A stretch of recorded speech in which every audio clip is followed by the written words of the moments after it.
đang chuẩn bị đi quay clip cảnh viếng chùa nha anh em. Rồi đây, đó là xe của mình, nó đang quay cảnh viếng chùa đi núi Sam Châu Đốc và đi Bạc Liêu Mẹ Nam Hải với tượng Cha Diệp nha. Rồi thì chúc mọi người năm mới là sức khỏe, thành công và thịnh vượng, và mọi người cùng chào đón theo hành trình theo chân mình nha. Ở đây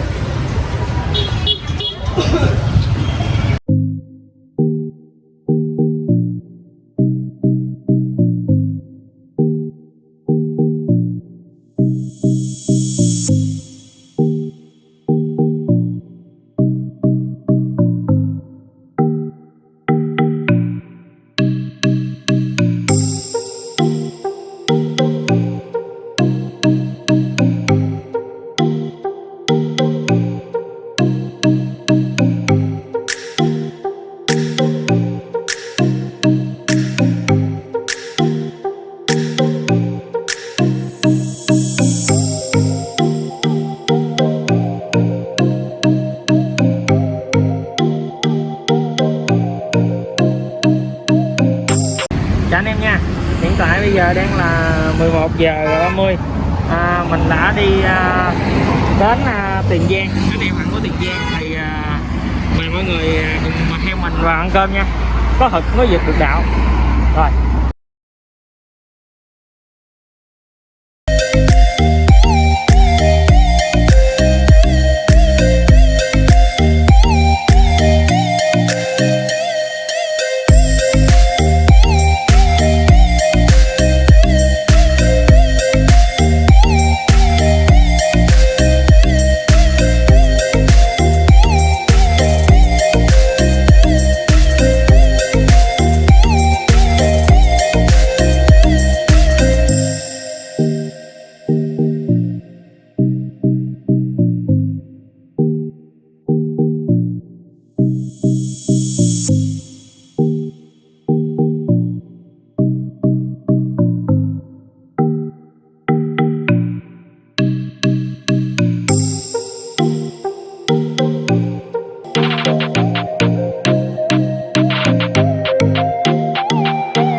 quay sơ quang cảnh bên ngoài cho anh em xem.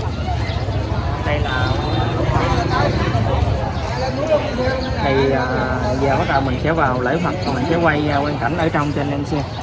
Đó rồi mọi người cùng với mình nha. Rồi.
Rồi chào mọi người nha, là như vậy là mình đã đi hết tour hành trình về Bạc Liêu, Cà Mau và An Giang rồi nha.